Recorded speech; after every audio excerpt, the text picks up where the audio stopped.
Pagi ini insya Allah akan kita bahas perlunya kita mendengarkan dan mempelajari feedback mengenai penampilan kita, mengenai performance kita.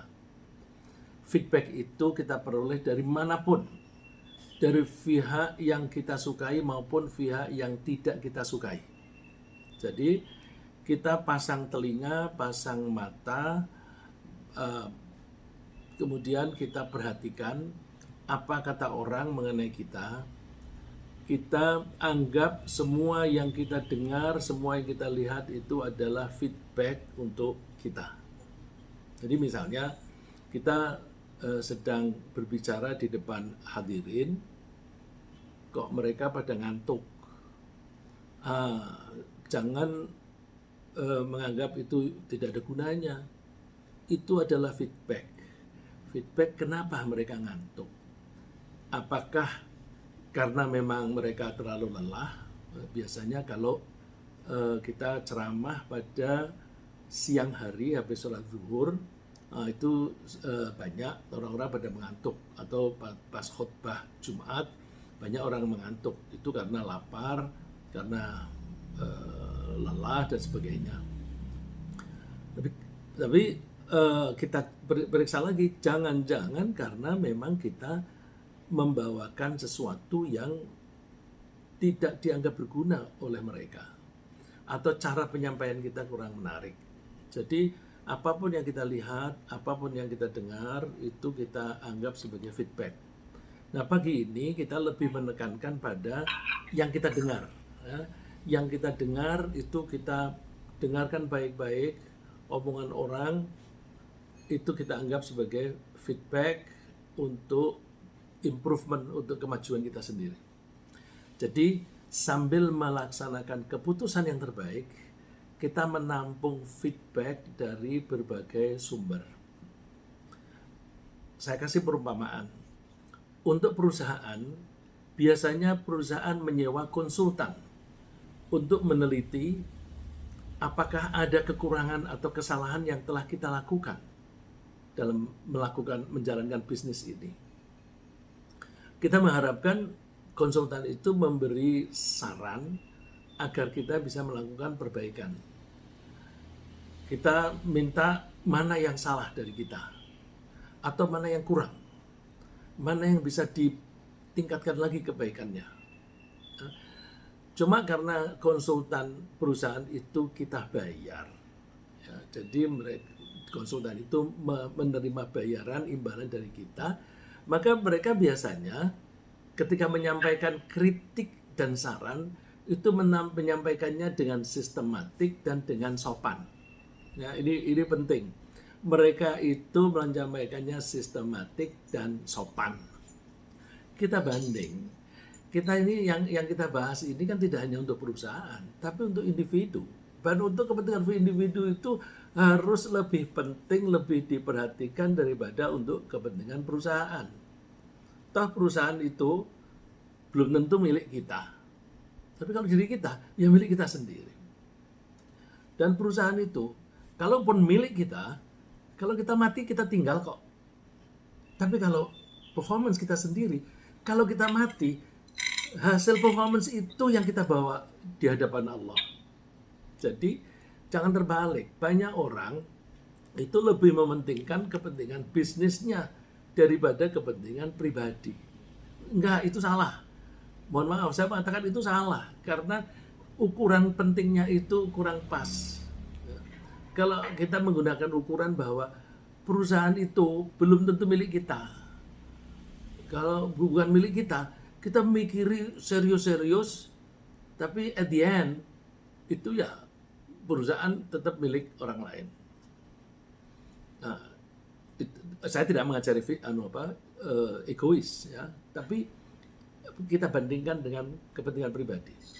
Kalaupun perusahaan itu adalah milik kita sendiri, lalu kemudian kita meninggal dunia, perusahaan itu nggak ada pengaruhnya terhadap kehidupan kita di hadapan Allah nanti. Ketika kita menghadap Allah setelah kita dibangkitkan kembali, nggak ada. Kalau untuk pribadi, apapun yang kita lakukan, itu akan kita bawa sampai meninggal, sampai kita dibangkitkan kembali, kita diminta pertanggungjawaban. Jadi yang berpengaruh terhadap kehidupan kita kelak justru performance pribadi itu.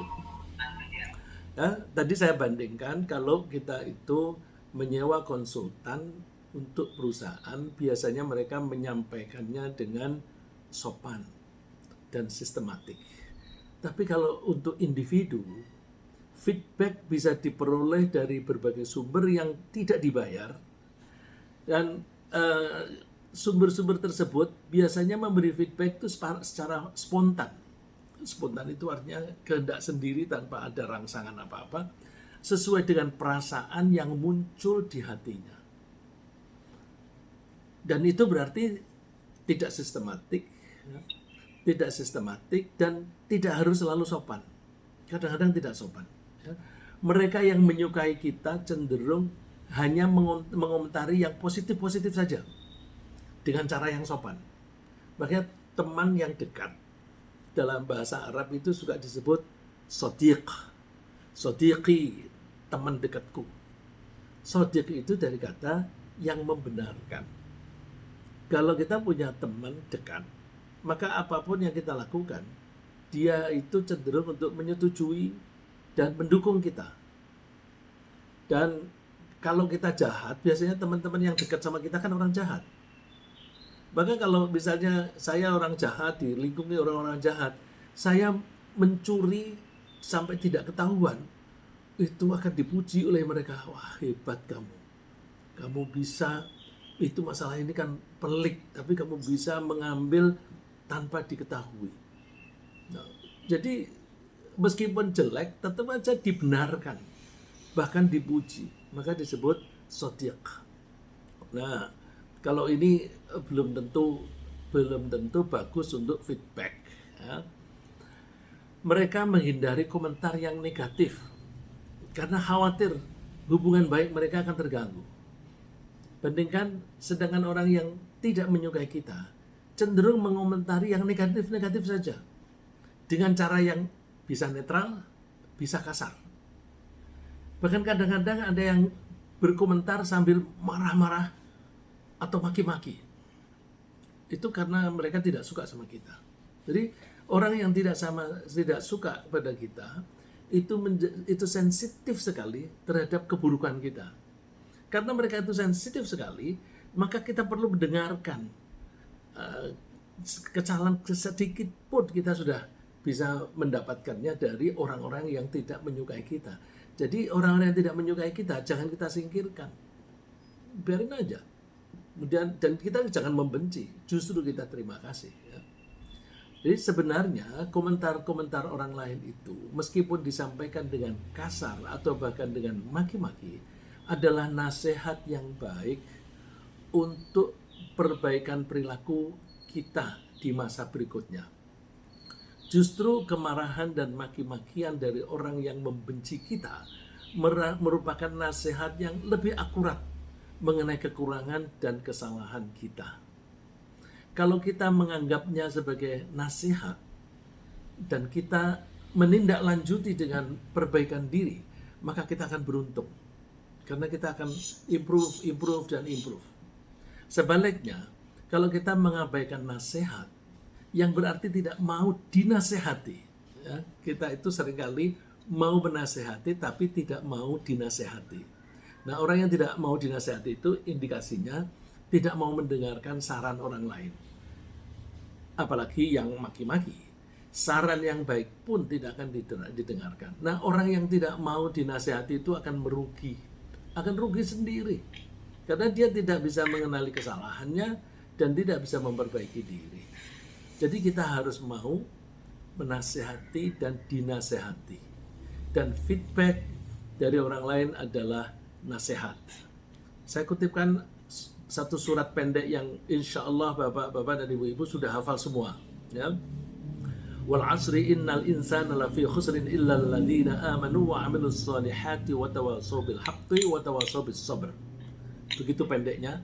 Saya membaca ini dalam satu nafas sudah selesai. Ya. Demi masa sesungguhnya manusia itu akan merugi kecuali orang yang beriman dan beramal soleh. Termasuk amal soleh adalah mau saling menasehati dalam kebenaran dan mau saling menasehati dalam menetapi kesabaran.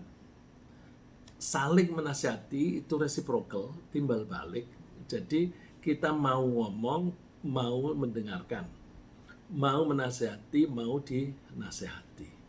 Kalau tidak mau, rugi sendiri kita. Nah, menghadapi feedback dari berbagai sumber yang disampaikan dengan cara beragam, itu kita harus berusaha, pertama, menjadi pendengar yang baik. We must become a good listener. Kita harus menjadi pendengar yang baik. Dan ini jarang orang yang bisa menjadi pendengar baik.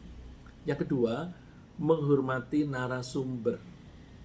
Kalau menghormati narasumber, ya jangan membencinya. Kalau kita membenci itu namanya tidak menghormati. Meskipun dia maki-maki, tetap kita hormati. Kalau kita kiaskan dengan perusahaan tadi, orang yang mau mengkritik kita, kita bayar. Nah, orang-orang yang mau maki-maki kita, justru kita traktir. Kalau kita mau kiaskan seperti itu. Nah, yang ketiga, kita memanfaatkan feedback dengan sebaik-baiknya untuk mengoreksi kesalahan kita dan memperbaiki langkah kita berikutnya. Coba dari tiga itu saya bahas satu persatu. Yang pertama, menjadi pendengar yang baik. Ya. Sangat penting menjadi pendengar yang baik kalau kita ingin selalu mengikuti jalan atau cara yang benar dan baik dalam mengikuti kehidupan dan mengabdi kepada Allah. Banyak orang gagal menempuh kehidupan dengan cara yang benar karena mereka tidak mau mendengarkan dan tidak mau memanfaatkan feedback untuk mengembangkan dan perbaikan diri. Menyesal di masa kemudian seringkali terlambat. Dan bahkan tidak akan ada gunanya kalau sudah terlanjur memasuki masa kehidupan baru di akhirat.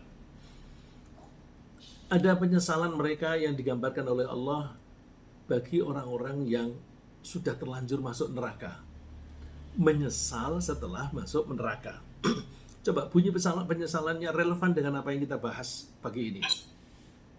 Di surat Al-Mulk, surat 67 ayat 10. Wa qalu law kunna nasma'u aw naqilu ma kunna fi ashabis sa'ir. Dan mereka penghuni neraka berkata, sekiranya kami dulu mau mendengarkan atau memikirkan peringatan itu, niscaya tidaklah kami termasuk atau menjadi penghuni-penghuni neraka yang menyala-nyala ini. Jadi mereka baru sadar bahwa dulu mereka itu tidak mau mendengarkan nasihat orang lain, bahkan tidak mau memikirkan input atau feedback dari orang lain itu. Jadi dari ayat ini kita ambil pelajaran, kita dengarkan baik-baik, kita olah. Terus apa ini maksudnya? Kalau saya sedang melatih diri bahwa kita ini sebenarnya setiap saat sedang berkomunikasi dengan Allah. Kita berkomunikasi ketika kita menyampaikan kepada Allah, kita bisa menyampaikan dengan lisan, dengan berdoa, dengan mengeluh dan sebagainya, tapi hanya kepada Allah ya. Atau dalam pikiran. Pikiran kita bergejolak, apapun yang ada di pikiran kita itu Allah baca. Ya. Allah baca, Allah mengerti semuanya. Dan itu komunikasi kita, informasi dari kita sampaikan kepada Allah. Kemudian Allah pasti menjawab. Cuma Allah menjawabnya itu seringkali dalam bentuk lisanul hal, dalam bentuk kejadian-kejadian.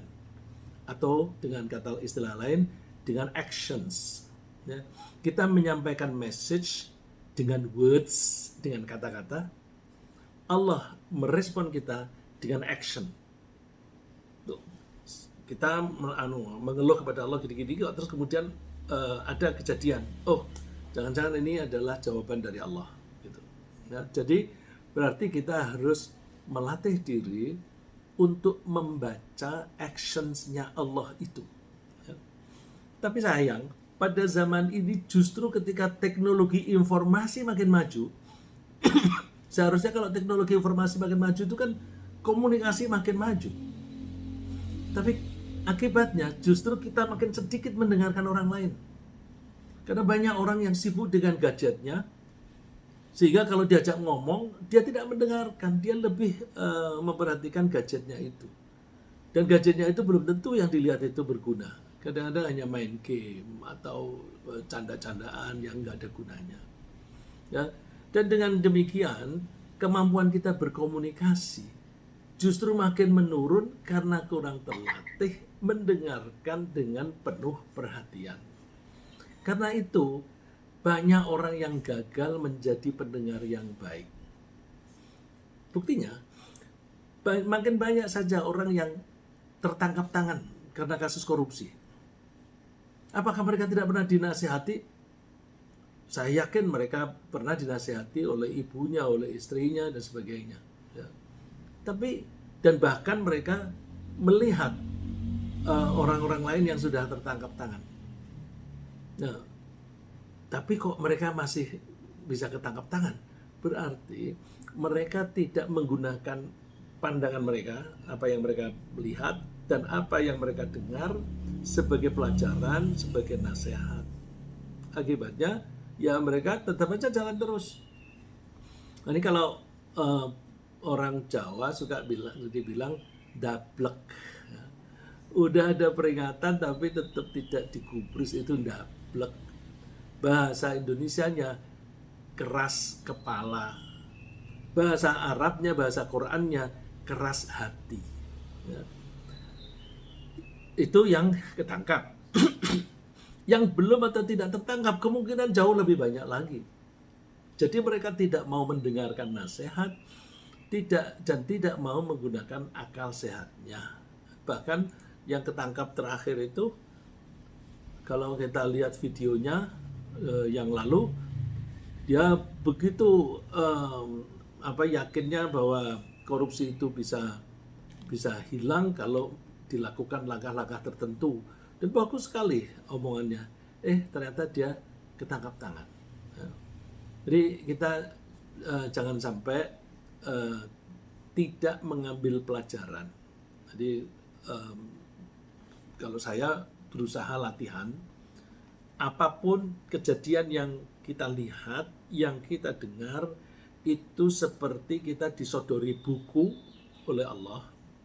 Nih, lihat nih kejadian ini, kamu pelajari. Ada kejadian apapun, nih lihat nih. Terus, jadi apapun yang terjadi baik atau buruk, itu adalah pelajaran dari Allah. Kan tadi saya mengatakan Allah itu menjawab dengan actions. Untung kejadian itu yang buruk terjadi pada orang lain, saya mengambil pelajaran. Tidak usah saya sendiri yang mengalami hal itu. Lalu apakah kebanyakan orang itu mau mendengarkan? Enggak, lebih banyak tidak bisa mendengarkan. Itu mulai zaman dulu sampai insya Allah sampai besok juga masih begitu. Allah mengatakan di surat Al-Furqan, am tahsabu anna aktsarahum yasma'una aw ya'qilun inhum illa kal an'ami bal hum adallu sabila.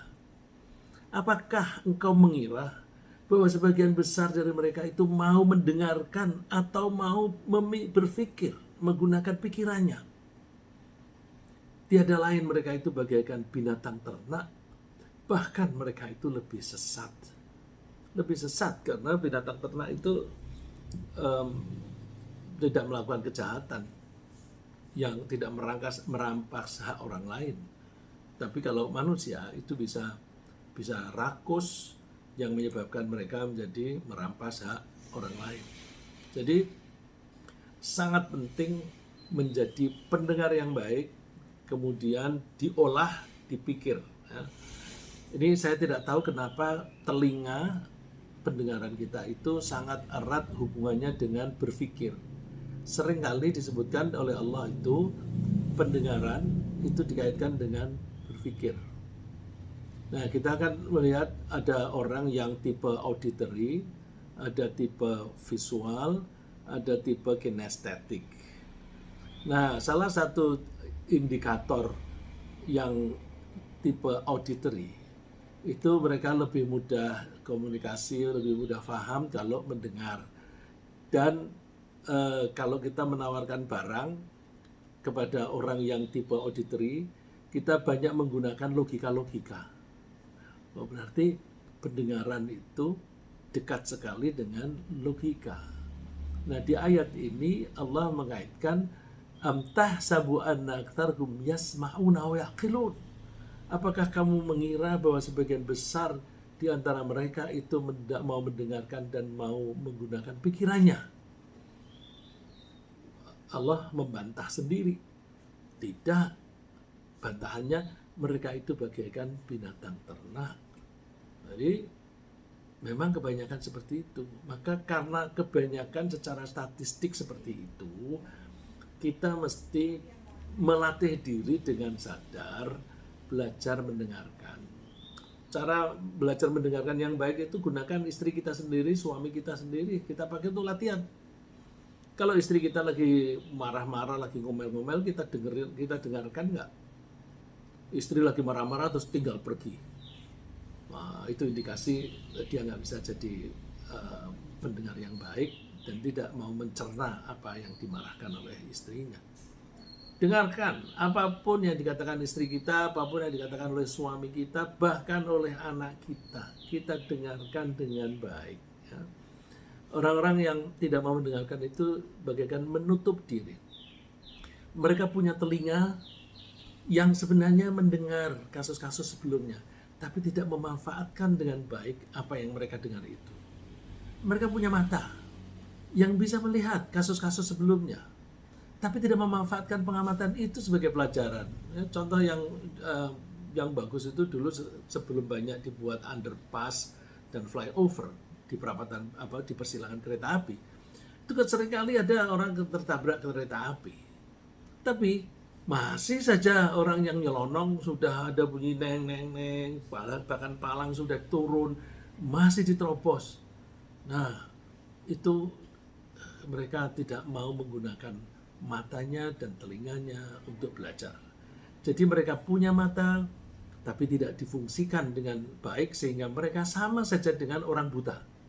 Mereka punya telinga, tapi tidak difungsikan dengan baik sehingga mereka sama saja dengan orang tuli. Akibatnya mereka tidak mau kembali ke jalan yang benar. Ini Allah berfirman di surat Al-An'am, saya tidak tuliskan di situ. Di surat Al-An'am surat 6 ayat 39. Walladzina kadzdzabu biayatina summu wa bukmun fil dhulumat. Dan orang-orang yang tidak mau percaya kepada ayat-ayat kami, mereka itu bagaikan peka dan bisu. Mereka seperti bisu dan tuli. Jadi mereka dalam keadaan fidzulumat, dalam keadaan gelap gulita. Jadi orang-orang yang tidak mau mempercayai ayat-ayatnya Allah, itu kan tidak mau mendengarkan dan juga tidak mau melihat. Nah, sama dengan summum bukmun, malah di ayat yang lain summum bukmun umyun, bisu, tuli, buta. Kalau kita menutup diri demikian, maka kita tidak akan bisa dinasehati lagi, karena kita tidak mau menggunakan akal sehat kita. Ya, untuk menjadi pendengar yang baik, kita perlu memperkuat iman kepada tanda-tanda dari Allah dan kita tunduk kepada Allah. Ya, yang bisa menjadi pendengar yang baik, betul-betul baik, adalah orang yang mengimani ayat-ayat Allah. Ayat-ayat Allah itu tidak harus berarti ayat Al-Quran. Fenomena-fenomena alam dan kejadian-kejadian, peristiwa-peristiwa itu semua adalah tanda-tanda dari Allah, sinyal-sinyal atau kode-kode dari Allah. Yang bisa menjadi pendengar yang baik adalah orang yang mengimani ayat-ayatnya Allah itu dan mereka tunduk berserah diri kepada Allah. Iman kepada tanda-tanda dari Allah sangat penting. Kalau kita ingin bisa dengan lapang dada menerima makian dari orang yang membenci kita dan menganggapnya sebagai nasihat. Bukankah yang menggerakkan hati orang itu untuk maki-maki kita adalah Allah? Jadi maki-makinya orang kepada kita itu tanda dari Allah atau sinyal atau kode dari Allah. Kenapa orang itu maki-maki saya? Kita mesti sadar bahwa dia maki-maki itu tidak mungkin melakukannya tanpa diizinkan, Izin di sini tidak harus berarti restu ya. Tanpa dimungkinkan oleh Allah. Kalau itu dimungkinkan oleh Allah, berarti ada pesan dari Allah untuk saya. Ya. Kita menangkap makian itu sebagai bukti bahwa selama ini kita kurang memperhatikan nasihat orang lain. Sehingga Allah mendatangkan orang yang membenci kita untuk maki-maki. Karena dinasihati orang yang baik-baik, yang dekat, yang sayang sama kita nggak peduli. Maka udah kalau begitu didatangkan orang yang bisa ngomong kasar saja. Karena dia omongin halus, nggak mempan. Gitu. Ya, ini sekaligus menjadi bukti yang ditunjukkan oleh Allah bahwa kita selama ini keras kepala. Sehingga kita tidak mau berubah sebelum ada makian. Kalau kita mencurigai orang tersebut atau menuduhnya sebagai iri hati, kita tidak akan bisa menangkap tanda-tanda dari Allah itu. Jadi bersihkan hati kita dari iri hati, dari kebencian, dari kemarahan. Karena kalau kita benci, nanti kita menuduh sirik loh, gitu. Enggak, itu hilangkan. Enggak ada rasa kebencian, enggak ada rasa marah. Hati kita tetap tenang. Terus apa ini? Message pesan dari Allah apa ini? Ya. Padanan yang serupa adalah ketika istri kita cerewet. Ini mohon maaf saya seringkali mengambil contoh istri yang cerewet. Mereka cerewet karena kita bandel. Tidak pernah mau menerima nasihat istri dengan baik. Sehingga mereka merasa perlu mengulangi dan mengulangi lagi nasihatnya. Ya, dinasihati sekali dua kali gak mempan, ya udah diulang-ulang. Itu berarti istri yang baik. Karena mereka itu sabar. Meskipun suaminya bandel, dia tetap saja peduli dan mau menasehati. Nah, untuk menjadi pendengar yang baik, kita juga perlu diam saat menerima penjelasan atau menerima nasihat. Terutama kalau nasihat itu datangnya dari Allah, berupa bacaan Al-Quran. Jadi ketika Al-Quran dibaca, kita menangkapnya, aku sedang dinasihati Allah. Kok orang itu membacanya keras, aku mendengar. Berarti ini nasihat dari Allah. Allah berfirman, wa idza quri'al Qur'anu fastami'u lahu wa ansitu la'allakum turhamun. Ketika Al-Quran dibaca, maka dengarkan baik-baik dan diam. Ya, bukan hanya dengarkan, diam. La'allakum turhamun, agar kalian mendapatkan rahmat dari Allah. Jadi ketika Al-Quran dibaca, kita mendengarkannya dengan penuh perhatian dan diam. Bukan hanya diam tidak berbicara, tapi juga diam pikiran kita. Pikiran kita jangan ngomong sendiri. Dalam arti tidak memikirkan selain apa yang terkandung pada ayat yang sedang dibaca tadi. Nah, setelah mendengarkannya, kita bangun komitmen di hati kita sendiri untuk menerapkan ajarannya itu. Ya, jadi wa'an situ itu artinya dengar, diam, bukan hanya diam mulutnya, tapi juga diam pikirannya. Diam pikirannya itu kalau kita misalnya sambil dengerin Quran, sambil mikir yang lain. Nah, itu berarti dia tidak diam. Kalau diam, udah stop mikir yang lain. Quran saja. Yang kedua, kita mesti menghormati narasumber. Kita mesti menghormati narasumber karena mereka telah ikut andil dalam usaha kita memperbaiki diri. Kita selalu melakukan self-development, self-improvement. Nah, self-improvement itu tidak mungkin tanpa feedback tadi. Nah, karena ada feedback, apakah disampaikannya dengan baik atau tidak, itu kita anggap partisipasi mereka. Nah, untuk perusahaan seperti yang saya katakan, penghormatan itu berupa honor. kita menghormati konsultan yang kita datangkan, kita hormati dengan honor. Untuk kita secara pribadi, kita menghormati narasumber dengan sikap yang santun, dengan mendengarkan komentarnya dengan baik, tidak memotong pembicaraannya, dan berterima kasih kepadanya. Nah, ini seringkali orang tidak bisa mendengarkan lalu terus memotong omongan orang itu. Bahkan suka, oh aku juga begitu, terus aku cerita. Orang itu tidak jadi menyampaikan pesannya. Ya. Kita sadar bahwa tanpa informasi dari orang-orang sekitar kita, yang senang maupun yang tidak senang, kita tidak akan sukses. Kalau narasumber tersebut mengetahui bahwa kita menghormati mereka dan mau memperhatikan komentarnya, mereka kemungkinan akan menghormati kita juga dan akan bersedia memberi feedback lagi yang akan mendukung perbaikan dan kesuksesan kita.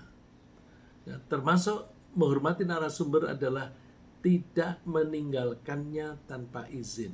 Jadi kalau misalnya kita sedang berbincang-bincang, kita tidak lalu terus, sebentar, aku lagi perlu ini, terus tinggal, enggak, dengarkan dulu. Ya. Kecuali kalau memang masalahnya urgent sekali, itu tinggal nggak apa-apa, tapi mesti minta izin bahwa saya ada keperluan ini, yang ini harus segera, maka mohon maaf, nanti lain kali kita lanjutkan. Jadi termasuk menghormati narasumber adalah dengan cara tidak meninggalkannya ketika dia sedang memberi nasihat kepada kita. Ini kan seringkali yang kita sepelekan itu kan suami atau istri kita sendiri. Suami lagi menasihati terus tinggal pergi. Ya ini macam-macam lah. Nah, itu termasuk kurang menghormati. Saya kiaskan dengan ayat 62 dari surat 24. Innamal mu'minuna alladzina amanu billahi wa rasulihi wa idza kanu ma'ahu ala amrin jami'in lam yadhabu hatta yasta'dhinu. Sesungguhnya yang benar-benar orang mukmin adalah orang yang beriman kepada Allah dan Rasul-Nya, dan apabila mereka berada bersama-sama dengan Rasulullah ya, dalam satu gathering, satu majelis, dalam suatu urusan yang memerlukan pertemuan, jadi mendiskusikan masalah kepentingan umum, mereka tidak meninggalkan Rasulullah sebelum minta izin kepada mereka. Jadi ini kalau kita kiaskan, ya kalau kita sedang membahas, kalau misalnya orang itu sedang nasihati kita, itu kan berarti masalah bersama, masalah kebersamaan. Nah, itu jangan kita tinggalkan. Yang ketiga, memanfaatkan feedback. Kita mesti berusaha memanfaatkan feedback dengan menerapkan saran yang baik atau mengoreksi diri kalau feedback itu berupa kritikan. Nasihat sebaik apapun tidak akan ada gunanya kalau tidak dilaksanakan. Seperti orang yang menerima nasihat agar berolahraga untuk meningkatkan kesehatannya, tapi ia tidak pernah melakukannya. Misalnya, ini yang gampang dikasih contoh, wah aku nih kegendutan nih, aku ingin mengurangi, gimana caranya ya? Terus dinasehati, coba kamu makannya diatur yang baik, yang seimbang, kemudian olahraganya sebaiknya misalnya aerobik, sekali olahraga minimum 30 menit, lakukan setiap hari, dalam seminggu sekurang-kurangnya 5 kali. Terus, oh ya begitu, sudah ada bukti itu berhasil dan sebagainya. Udah tahu ilmunya itu, tetapi tidak dilaksanakan, ya tetap aja dia gendut. Gitu. Mohon maaf saya bilang gendut, saya sendiri juga gendut ya. Nah, orang yang baik begitu dinasihati, begitu mendengar feedback, langsung memperbaiki diri. Seperti firman Allah, alladzina yastami'una al-qawla fayattabi'una ahsanah. Ulaika alladzina hadahumullahu wa ulaika hum ulul albab. Orang-orang yang mendengarkan perkataan di sini Al-Qur'an, lalu mengikuti apa yang baik, dan Al-Quran semuanya isinya baik. Ya.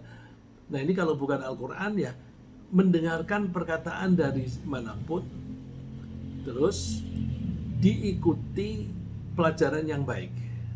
Mereka mengikuti orang-orang yang telah diberi Allah petunjuk, dan mereka itulah orang yang mempunyai akal.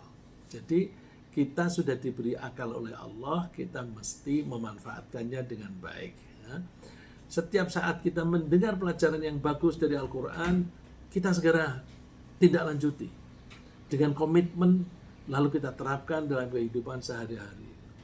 Sehingga dengan demikian kita betul-betul menggunakan Al-Quran sebagai pedoman atau SOP, Standard Operational Procedures, untuk kehidupan kita sehari-hari. Karena Al-Quran itu adalah memang manual atau petunjuk kehidupan kita. Dzalikal kitabu la raiba fih hudan lil muttaqin. Inilah kitab Al-Quran yang tidak ada keraguan di dalamnya, yang merupakan petunjuk bagi mereka yang bertakwa. Ya. Lalu ada yang perlu kita waspadai. Suka-suka ketika kita mendengarkan itu ada saja gangguan-gangguan. Kita hindari gangguan, yaitu hal-hal yang membuat apa yang kita dengar menjadi kurang atau tidak efektif. Sehingga kita mendengar, tetapi kita tidak bisa memahami dengan baik, dan tidak bisa memanfaatkannya untuk memperbaiki kehidupan kita. Hal ini kita sebut mendengar tapi semu. Mendengar tapi semu. Nah, mendengar semu itu namanya pseudo listening. Kelihatannya mendengar tapi tidak.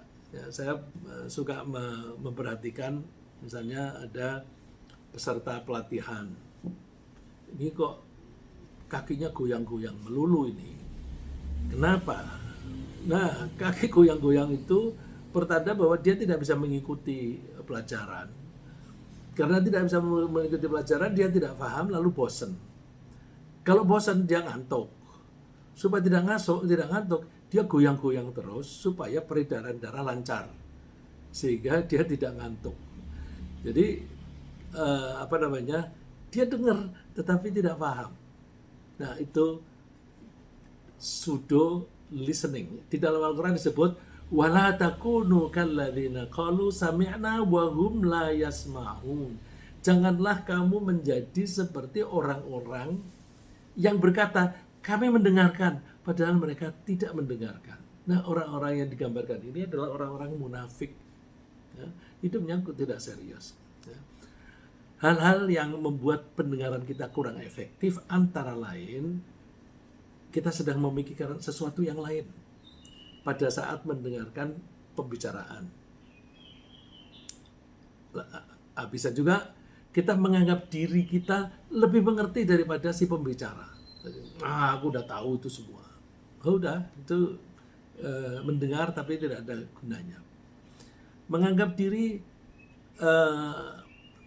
ingin menyampaikan bantahan. Misalnya kita sambil mendengarkan, lalu mencari celah, aku mau membantah apa ya yang saya katakan ya.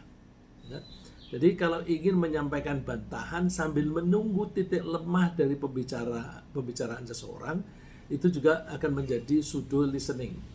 Ini contohnya misalnya dua orang yang sedang bersaing lalu berdebat, misalnya calon bupati, calon presiden, calon gubernur, lalu terus ada perdebatan umum.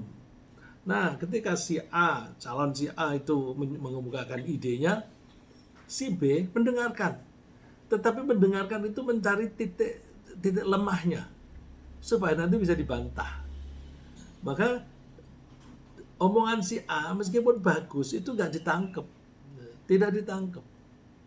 Lalu karena apa? Dia yang penting bantah. Tapi kalau tidak bantah, malah dianggap, wah kalah dia. Oh ya, apa yang kamu katakan benar itu. Itu terus dianggap, wah kalah. Ini kebiasaan kita ini yang kurang pas. Ya.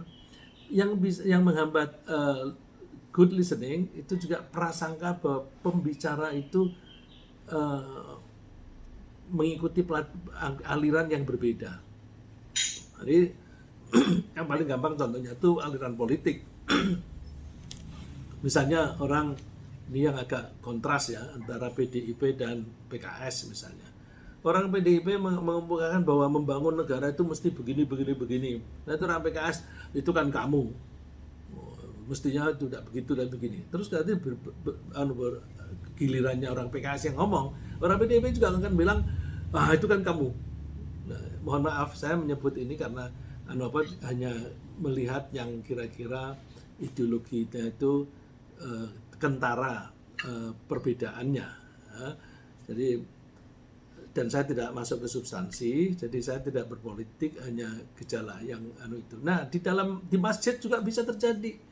Misalnya ada si penceramah ngomong, dia kan orang NU, nah, yang mendengarkan orang Muhammadiyah atau Salafi, atau sebaliknya yang ngomong orang Salafi dan itu orang Muhammadiyah, orang NU, itu kan omonganmu, itu menurut pendapatmu. Nah, tidak akan berguna itu mendengarkan semacam itu.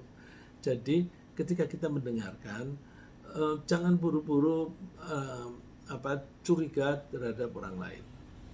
Lalu melakukan kegiatan, ya, hal yang bisa mengganggu pendengaran baik adalah melakukan kegiatan yang tidak berkaitan dengan masalah yang dibicarakan, meskipun hanya main-main.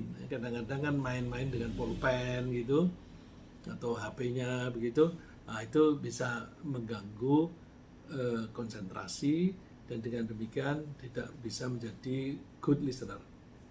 Nah, ringkasnya adalah bahwa beruntunglah orang yang bisa menganggap feedback sebagai nasihat. Sikap produktif terhadap feedback adalah menjadi pendengar yang baik, menghormati narasumber, dan memanfaatkan feedback untuk perbaikan diri. Dan untuk menjadi pendengar yang baik, kita usahakan diam dan kita hindarkan gangguan-gangguan. Saya kira sementara begitu, semoga Allah membimbing kita untuk menjadi pendengar yang baik, sehingga kita bisa memanfaatkan informasi-informasi baru, terutama nasihat-nasihat. Amin. Silakan Bapak-Bapak